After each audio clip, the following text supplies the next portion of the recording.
last but not least, how do you now do the reflection? Now, if you can see, you've got 10 marks for each of these particular sections. So you want to have it be obviously half of your work needs to be on part A and half needs to be on part B. You can probably write around 400 words. I know that's a little bit difficult to gauge when you're handwriting, but if you're doing practice on the computer and you can do a word count, you can kind of get a sense of the amount that you can be writing on paper in those time periods, which of course is 40 minutes. So you've got 20 minutes on each section. Maybe you need a little bit more for part A because you've got to actually think of the idea. Okay, and that can take a little bit of time too. So for part B, I would always recommend that you have, again, those 3 stylistic features that you've incorporated from your Module C text. Okay, so just to remind you, these were the couple of ones that we picked from Atwood. And then you want to give specific examples from your own writing in part A and how you've incorporated those for in your explanation or reflection in part B. So, and they've also said compare how you've used language. So when I gave that example of how Margaret Atwood uses high modality, but you've used low modality, that's a really good one because obviously you're showing that you understand what Atwood's done, but now you're comparing it to what you've done, which is different because you're doing a discursive piece.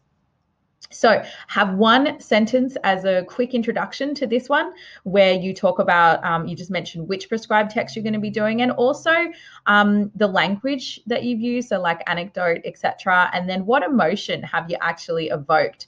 I suppose with something like a discursive, there could be an emotion of like, depending on what you pick, but, you know, uncertainty or, you know, just needing to kind of, or like trepidation, you know, given that there's a change, it could be like, you know, fear and isolation towards, you know, connection and happiness. I don't know. But be clear to actually say what that emotion is straight away.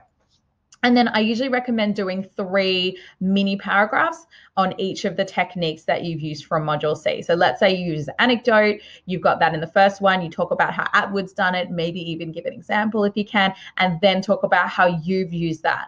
Give an example from your own work. Giving examples is not mandatory. There's lots of different ways that you can do the reflection.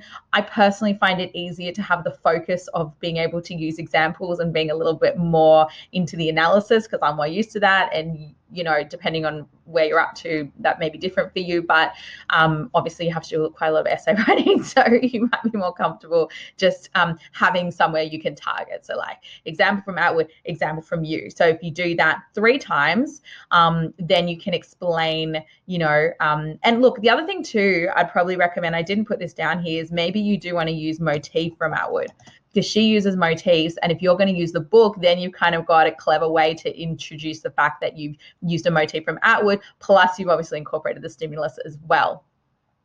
So there's a lot to do in this particular section. I totally get that. The key thing to do is like practice as many as you can. You probably will find that after you've done quite a few of them, you can start to recycle some of your ideas a little bit.